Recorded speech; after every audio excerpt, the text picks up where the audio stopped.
8. 스메르자코프론. 첫째, 어떠한 이유로 그러한 혐의가 생겼을까요? 하고 먼저 잎볼리토는 이 질문으로 입을 열었다.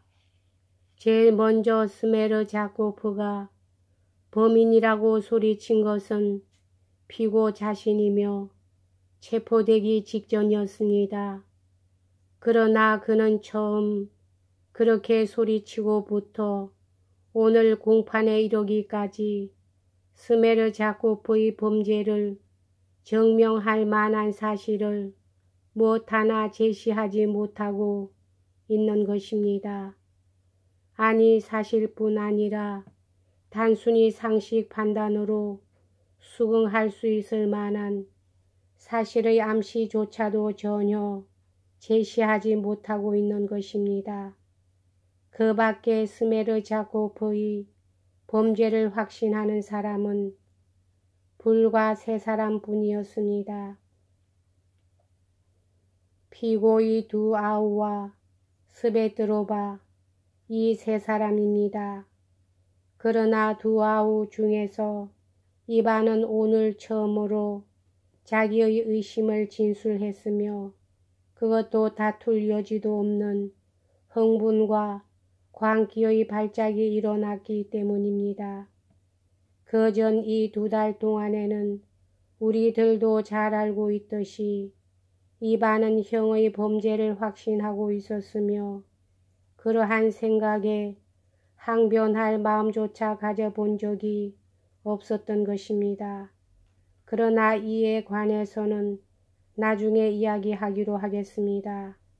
다음으로 이반의 아우는 아까도 우리에게 말했듯이 스메르자코프의 범죄를 증명할 만한 사실을 조금도 갖고 있지 않고 다만 피고의 말과 눈빛에 의해서 그렇게 믿고 있을 뿐이며 이 놀라운 유력한 증거에 대하여는 아까 그가 2번이나 발언을 했습니다. 그런데 스베드로바는 더 놀라운 진술을 했습니다. 피고의 말을 믿으세요. 저희는 거짓말을 할 사람이 아닙니다. 피고의 운명과 아주 큰 이해관계를 가진 이 3사람이 제공한 스메르자코프 유죄론의 사실적 증명이란 고작 해야 이것밖에 없습니다. 그런데도 불구하고 스메르자코프에 대한 혐의는 여태까지 세간에서 많이 입에 오르내렸고 지금도 소문이 돌고 있습니다. 대체 이것이 믿을 수 있는 일이겠습니까? 상상할 수 있는 일이겠습니까? 이때 검사 잎볼리토는 흥분과 광기의 발작으로 말미암아 자기 생명을 끊은 스메르자코프의 성격을 간단히 묘사할 필요를 느꼈다. 검사의 말에 의하면 스메르자코프는 지능이 낮은 인간으로 막연한 초보 교육 비슷한 것을 받았으나 자기의 지능 이상의 철학 사상에 현혹되어 널리 일반에 퍼지고 있는 기괴한 현대의 책임관념 내지는 의무관념에 물들어 있었다. 이것을 그에게 가르쳐 준 것은 실제적으로는 그의 주인 혹은 그의 아버지였는지도 모르지만 뾰드로 파블로비치의 방탕스런 생활이었으며 이론상으로는 그를 상대로 여러 가지 귀괴한 철학 이야기를 나눈 아들 이반이었다. 아마 이반은 심심풀이로 혹은 마음속에 응어러진 냉소의 배출구가 없었기 때문인지 즐겨 스메르자코프에게 그런 이야기를 했던 것이다. 그는 자기 입으로 나에게 최근 주인 댁에 있을 때의 정신 상태를 얘기해 주었습니다. 하고 입벌리더는 설명했다. 이것은 다른 사람들도 이를테면 피고 자신도 그의 동생도 하인 그리고리마저도 말하자면 그와 가깝던 사람들 모두가 같이 증언하고 있습니다. 뿐만 아니라 스메르 자코프는 간질의 발작으로 건강을 해쳐서 마치 암탉처럼 겁이 많았다는 것입니다. 그 녀석은 내 발 아래 쓰러져서 구두에 입을 맞추었다고 피고는 우리에게 말했습니다. 아직 그때만 해도 피고는 그러한 진술이 자기에게 얼마나 불리하다는 것을 의식하지 못했던 것입니다. 그 녀석은 간질병에 걸린 암탉입니다.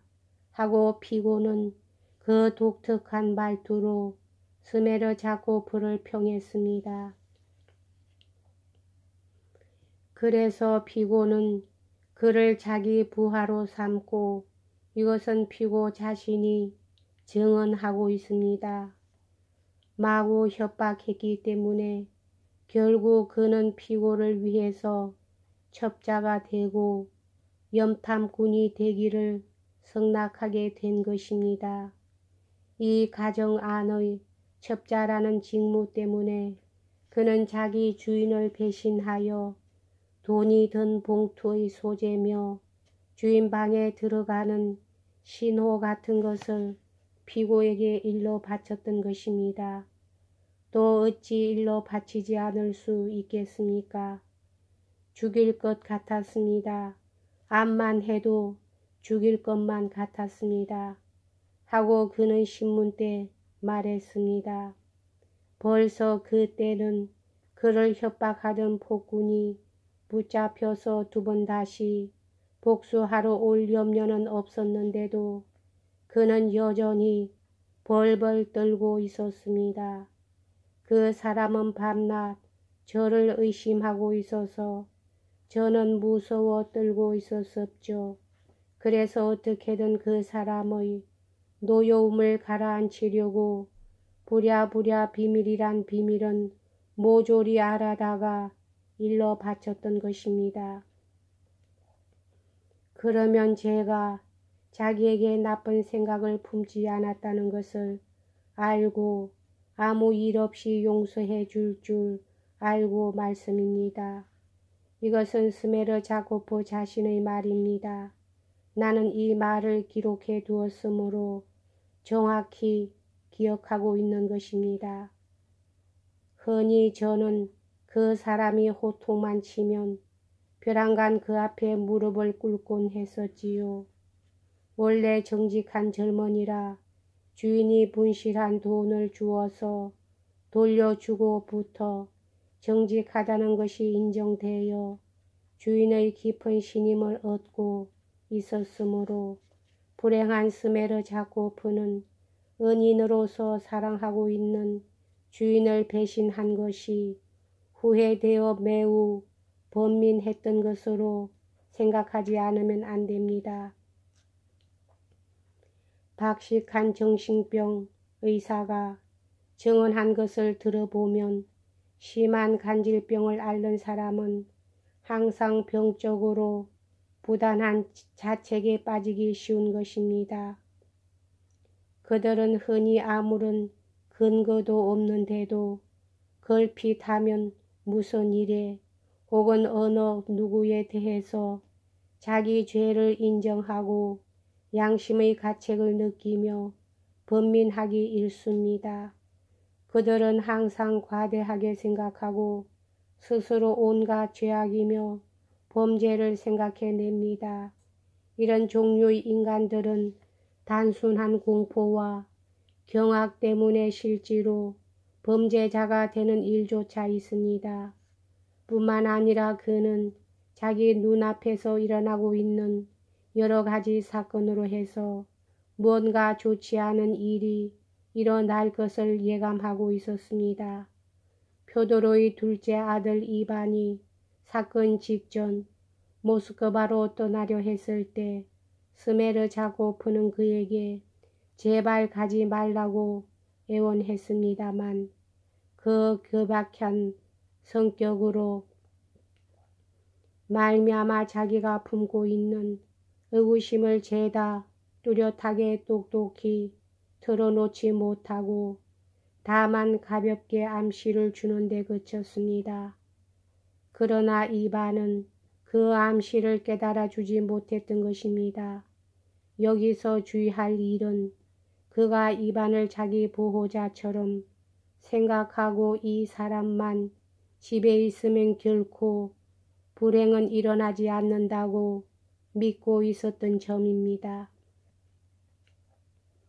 드미트리의 취중 편지에 있는 이반이 떠나는 대로 곧 아버지를 죽일 테다 라는 대목으로도 알 수 있듯이 이반의 존재는 곧 집안의 평온과 질서의 보장처럼 모두가 생각하고 있었던 것입니다.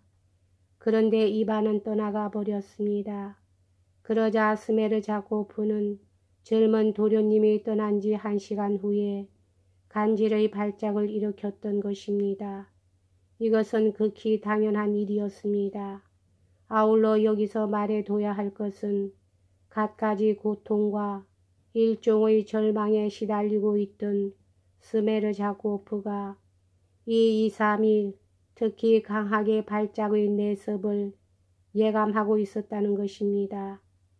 그때까지도 발작은 언제나 정신적 긴장이나 타격의 순간에 발생했다고 합니다.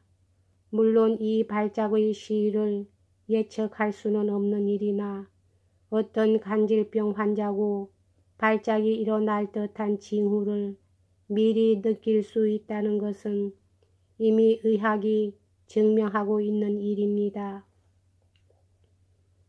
그래서 이반이 집을 떠나자마자 스메르자코프는 자기의 외롭고 의지할 데 없는 신세를 쓸쓸하게 생각하면서 이윽고 집안 볼일로 지하실 광으로 갔습니다.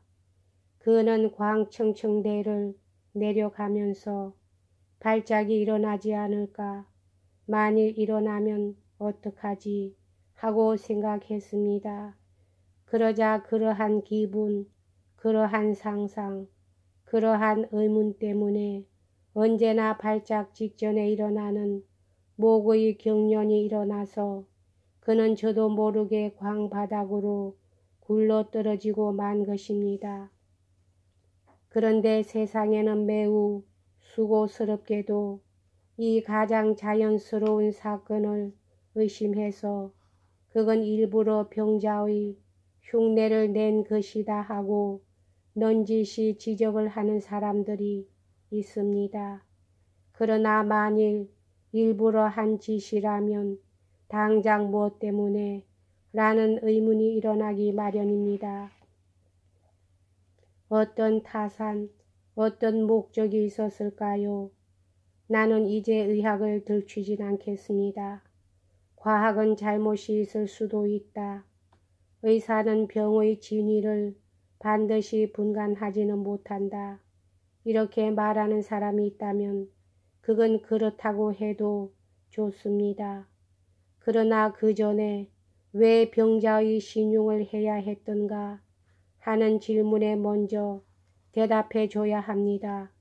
설령 살인을 계획하고 있었다면 간질 발작 따위를 일으켜서 오히려 미리 집안 사람들의 주의를 자기에게 집중시키게 했을까요?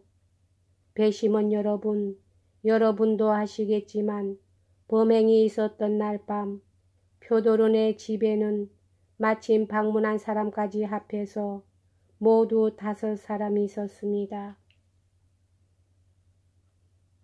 여기까지 하겠습니다.